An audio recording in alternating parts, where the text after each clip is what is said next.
Sur ce projet, ce qui est intéressant, c'est qu'on construit des choses qu'on ne construit pas habituellement, comme une Game Boy taille gigantesque ou un casque audio ou une prise de jack. C'est la première fois que je construis ça, par exemple. C'est un super exercice de partir en effet d'une voiture qui raconte pas forcément spectacle et d'en arriver à ce résultat-là. Twingo n'est pas juste une voiture, c'est devenu un objet de culture populaire. Lorsqu'elle est sortie en 1993, c'était vraiment un véhicule de rupture, une petite citadine hyper colorée, au regard malicieux, très maniable, avec une grande modularité.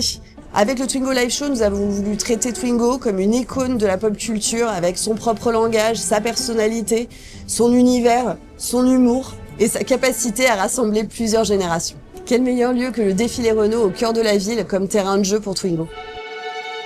Assez naturellement, on s'est dit Twingo, c'est French Touch. Ouais, c'est French Touch parce que c'est aussi, ça correspond aussi quand elle est née, Twingo.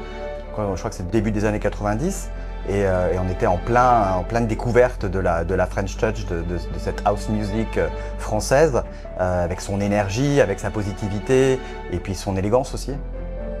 On s'est dit que ce serait bien de mélanger ça comme à la fois une parade, à la fois un club, c'est à la fois un runway et en même temps il y a ce côté un peu arena de l'endroit avec les hauteurs. Oui, voilà, c'est pour ça qu'on a fait un show assez hybride entre musical, club, parade.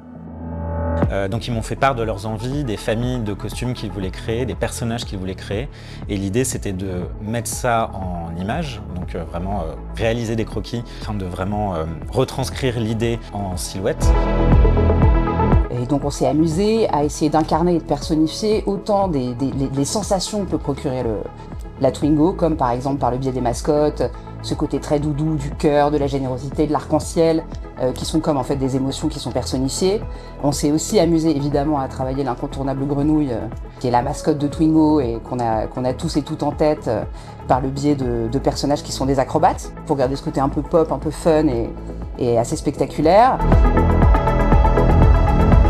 Si on prend les showgirls, l'idée c'est d'avoir une silhouette classique de showgirl, mais vraiment reprendre l'essence de la carrosserie de voiture, retranscrit sur un corps féminin. Travailler sur le placement des codes qui font la Twingo, les phares, le côté carrosserie donc laqué, qu'on va retrouver vraiment du bout des pieds jusqu'aux cheveux. Et voilà, et il a fallu faire rentrer tout ça dans un timing un peu serré. J'espère que les costumes plairont grandement au public qui vont venir voir le show.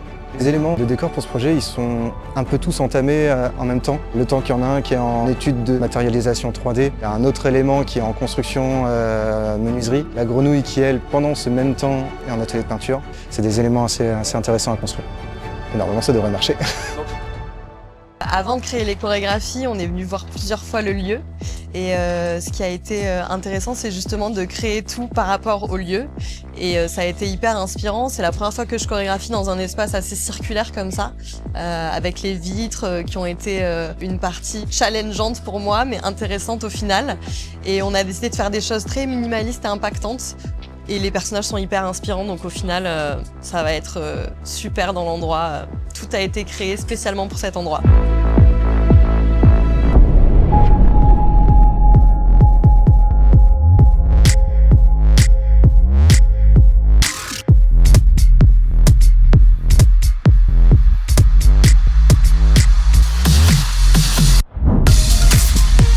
Il y a aussi cette envie de générosité par le biais de ce show et de vraiment de plonger les spectateurs au cœur de cet univers-là et de ne pas être dans un regard frontal, comme le disait Marc. Le lieu a vraiment dicté ça et ça permet aussi d'avoir les performeurs au plus près du public.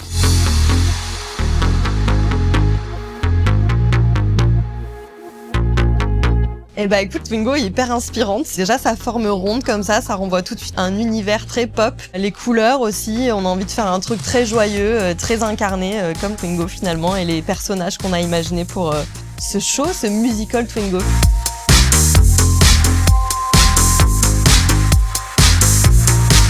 Ils vont avoir l'impression aussi de passer un moment dans un club. Ça va être comme un club Twingo, un club Renault, ça va être fou, quoi. Nous avons voulu une programmation transgénérationnelle qui parle aussi bien aux personnes qui sont nées dans les années 90 qu'aux nouvelles générations.